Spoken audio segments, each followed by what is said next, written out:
8h34 sur la première. Être confiné, est-ce la même chose qu'être prisonnier ?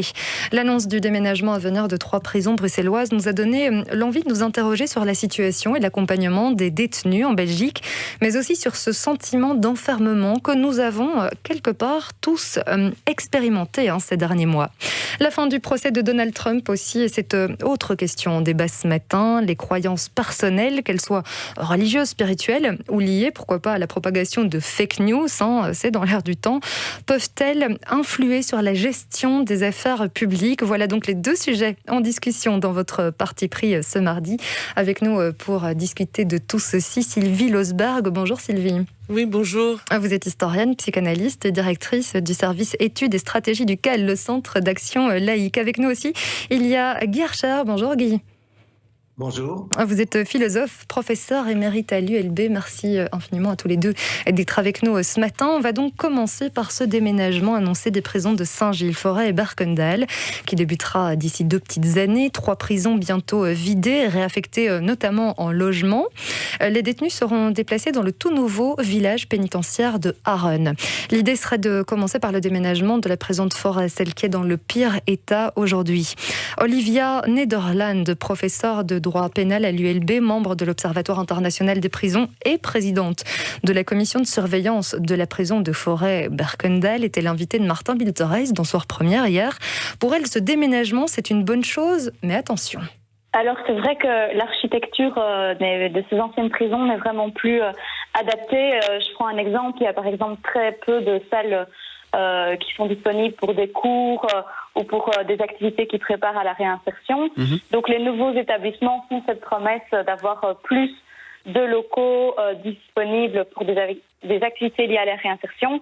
Cela dit, tout ce qui est prévu dans les architectures plus modernes n'emporte pas nécessairement des aspects positifs. On pense par exemple au fait qu'il y a plus de choses qui sont automatisées et donc moins de contact humain avec le personnel pénitentiaire, ce qui peut aussi rendre la détention plus froide et moins humaine, et c'est ce qui est par exemple dénoncé à l'égard des nouveaux établissements. Olivia Nederland qui précisait aussi, c'est important que selon elle, plus on construit de prisons, plus on remplit en fait. Et ce déménagement, pour elle, ne risque donc pas de régler le problème de la surpopulation carcérale. Il faudrait, pour elle, décriminaliser certains faits et puis revoir sans doute quelques points du code pénal. On va commencer avec vous, Sylvie Losberg, qui nous avez proposé ce sujet. Il vous inspire quoi ? Mais qu'effectivement, on le sait, les études le montrent, plus on construit de places en prison, plus il y a de détenus. Et on sait qu'en Belgique, il y a 30% de la population carcérale qui n'a pas encore été condamnée. Donc ce sont des personnes qui sont en préventive. Et cette surpopulation carcérale, elle sera déjà là dès que Haren sera terminé. On le sait, la prison sera pleine. Donc les conditions seront plus salubres, heureusement, parce qu'aujourd'hui, c'est quand même indigne d'un pays comme le nôtre.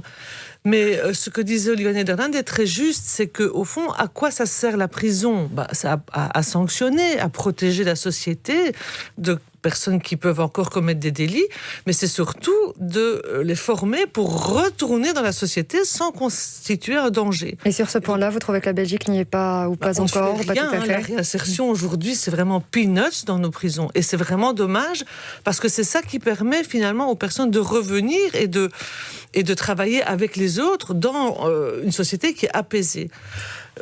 On l'a vu avec le confinement, être privé de liberté, de déplacement, de voir des proches, ça a un impact psychologique. Les détenus aujourd'hui en prison, ils ne voient personne. Il n'y a même plus de visites de famille.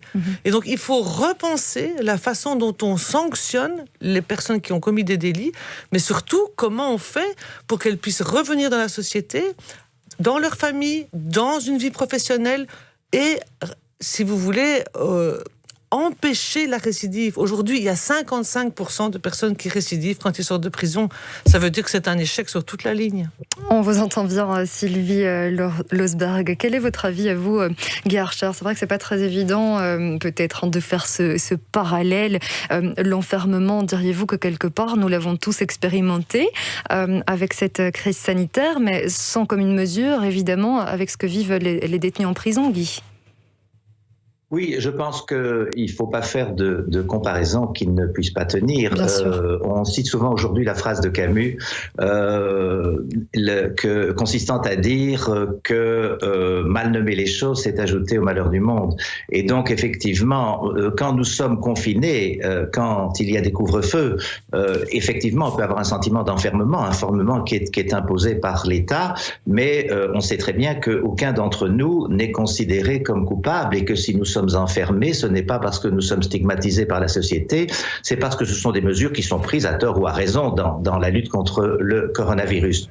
Par contre, donc, si vous voulez, l'idée de l'emprisonnement dans les sociétés démocratiques, avec tous ses défauts, comme les a définis Sylvie Losberg maintenant, c'est tout à fait autre chose. Et puis, à l'autre extrême, il faut savoir aussi qu'à l'autre extrême, la prison, ça sert dans beaucoup de pays, non pas seulement à punir ceux qui ont commis des délits ou des crimes, mais à chasser les opposants ou ceux qui adoptent une morale qui n'est pas la morale imposée par le pays. Alors, les prisons de Bachar el-Assad, les prisons iraniennes, les prisons saoudiennes, les prisons... Birmanie peut-être aussi aujourd'hui, qui est vraiment au top de l'actualité, avec notamment Aung San Suu Kyi qui est à nouveau assigné à résidence, mais une série de militants pro-démocratie qui ont été mis en prison ces derniers jours.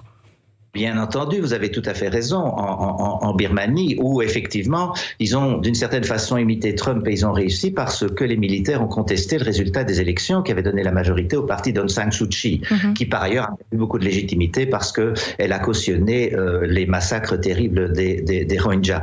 Mais donc vous avez ces deux extrêmes, d'une part notre situation qui est une situation de confinement, de semi-confinement, de plus grand confinement au mois de mars de l'année passée par exemple, et puis à l'autre extrême, vous avez les régimes dictatoriaux dans lesquels il y a des gens qui sont mis en prison pour de mauvaises raisons, sans procès et qui sont horriblement maltraités. Mais pour le reste, vous avez raison, et ce qu'a dit Sylvie Losberg est très important. Le rôle de la prison, effectivement, c'est de sanctionner, c'est de punir, c'est de faire valoir la loi, de réaffirmer la loi. C'est aussi de protéger la société, donc de dissuader ceux qui voudraient faire la même chose. Et puis c'est de préparer à la sortie de prison et à la réinsertion de toutes ces personnes. Alors, ça, que celui qui est prisonnier, tant qu'il est en prison, il n'est pas dangereux, mais le problème c'est la réhabilitation et la réinsertion. Et alors, en 1975, le philosophe Michel Foucault a écrit le grand livre sur les prisons, vous imaginez, il y a 45 ans. Et il montrait que dès l'origine de la prison, parce que ce n'est qu'au 19e siècle que la prison est devenue la méthode de sanction la plus générale, il y avait des gens qui disaient la réhabilitation, la réinsertion dont on parlait, ça ne marchera pas, parce que vous allez transformer des petits délinquants en délinquants professionnels. Et effectivement, nous avons eu en France et en Belgique récemment, vous avez vu que les prisons étaient aussi des lieux de radicalisation. Ça veut dire que quelque part, il pourrait arriver que les individus qui en sortent soient pires pour la société que ce qu'ils étaient au départ. Donc il y a un énorme travail à faire au-delà de toutes les conditions sanitaires dont on a parlé. Guy Archer vient de nous parler notamment de prisonniers politiques, de personnes qui sont en prison pour de mauvaises raisons. Sylvie Losberg, est-ce que vous diriez que chez nous, en Belgique aussi, il y a peut-être des personnes qui sont en prison pour de mauvaises raisons? C'est ce que Olivia Nederland disait ou laissait entendre, en tout cas dans l'extrait qu'on a écouté. Mais en tout cas, la mauvaise raison, c'est que tant qu'on n'est pas condamné, on ne peut pas aller en prison. Voilà. Moi, je pense que c'est aussi tout le problème du financement de la justice, de la façon dont finalement on enferme des personnes qui sont suspectées d'avoir fait des délits, mais on doit trouver d'autres manières de protéger la société que cet enfermement qui ne résout rien. Et sur le plan psychologique, je voudrais quand même dire que moi, en tant que psy, je vois vraiment les dégâts du confinement, de la limitation des déplacements, de la limitation des activités qu'on peut avoir. Et évidemment, le parallèle, c'est un parallèle, ce n'est pas une comparaison, mais ça nous indique quand même combien la limitation de nos libertés a un impact sur la façon dont on peut se projeter dans l'avenir.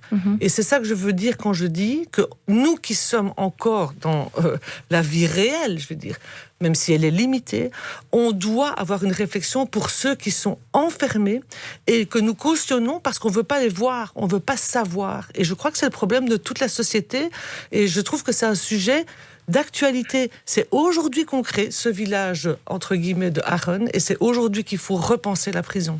Vous avez bien fait de mettre ce sujet à la une de Matin Première aujourd'hui aussi, Sylvie Losberg. Alors, il nous reste déjà très peu de temps pour la suite de ce parti pris. Je vous propose donc de passer à notre deuxième sujet. Donald Trump acquitté. L'ex-président américain n'est pas reconnu coupable d'incitation à la violence.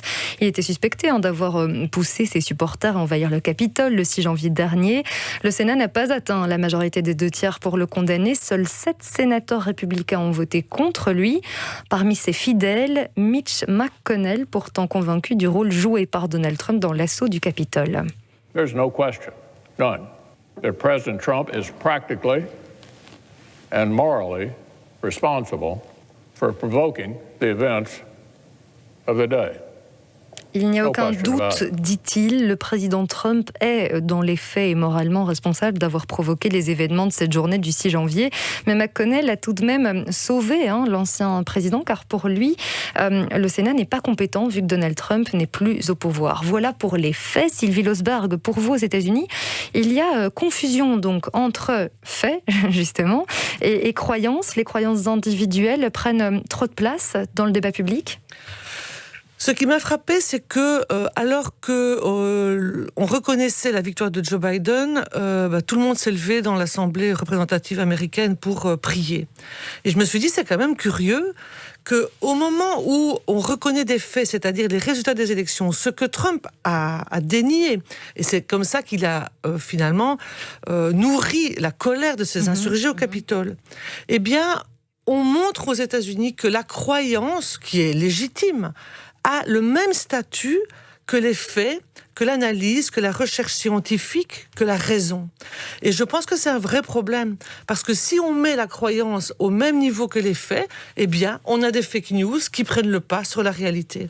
Guy Archard, votre avis sur cette question. Alors, sur quoi, selon vous, nous basons-nous finalement pour définir le cadre dans lequel on vit ? Sur les faits, sur l'analyse rationnelle de ces faits, ou sur nos croyances ? Ou est-ce qu'il faut finalement peut-être un petit mélange des deux ? Écoutez, je ne pense pas que ce soit véritablement une affaire de croyance dans la question de la victoire de Biden. Nous pensons tous, je ne vais pas dire nous croyons tous que Biden a gagné et que Trump a perdu, quelle que soit notre opinion d'ailleurs sur le contenu de leur politique. Mais la question est la suivante. Souvent on se dit, bon, mais ceux qui croient que Trump a gagné, ils ne sont pas capables de justifier leur opinion, ils croient ce qu'on leur dit sur les réseaux sociaux, ils croient ce qu'ils ont à entendre parce qu'ils auraient bien voulu que Trump gagne, et pour finir, ils agissent pas rationnellement, ce qui est tout à fait vrai, ce qui est tout à fait exact. Mais du côté de la réalité, c'est-à-dire de la victoire de Biden, en fait, nous ne pouvons pas vérifier nous-mêmes, nous pouvons exercer notre libre examen, mais nous ne pouvons pas dire que Biden a gagné, comme je dis que le mur devant moi est blanc plutôt qu'un mur noir, et si quelqu'un dit qu'il est noir, je lui dirais de regarder, d'ouvrir ses yeux, et il verra qu'il est blanc. C'est beaucoup plus compliqué. Il faut tenir compte de ce que des tas de gens, personne n'était là partout pour vérifier les élections, bien entendu. Donc on fait confiance à un certain nombre d'autorités qui sont elles-mêmes contrôlées, à des gens qui sont compétents, à des gens qui sont témoins de choses dont on n'était pas témoin. Et tout ça, c'est un mixte de confiance, qui est une confiance relative, il ne faut pas avoir confiance en tout le monde, de méfiance relative aussi, de vérification par soi-même de temps en temps, qui est totalement perdu à partir des moments où les gens croient des choses sur les réseaux sociaux tout simplement parce qu'elles leur font plaisir et qu'ils vivent dans un monde alternatif, à savoir Trump a gagné. Et ça, c'est très dangereux, et c'est très dangereux en général pour nous. C'est des leçons à tirer pour nous, notre enseignement et la manière dont nous envisageons les grands problèmes démocratiques. Bien, merci à vos avis, à l'un comme à l'autre. Je vais vous laisser 10 secondes maximum pour nous exprimer votre petite pensée du jour. Sylvie Losberg. La mienne, c'est Return to Forever, qui est l'album clé de Chick Corea, dans lequel il y a un morceau qui, aujourd'hui, doit nous chanter aux oreilles, c'est Let the Children Play. C'est ma pensée du jour. Merci Sylvie. Et pour vous, Guy Archard, quelle est votre pensée du jour ? Ma pensée du jour, elle est pour les enseignants qui sont au front, qui ont énormément de difficultés, qui sont souvent pas soutenus comme il le faut quand ils essayent de défendre les principes des droits de l'homme, de la démocratie, de la laïcité, face à des élèves qui peuvent être réticents et parfois manipulés. C'était votre parti pris. Merci Sylvie Losberg, merci Guy Archard. Il est 8h48 sur La Première.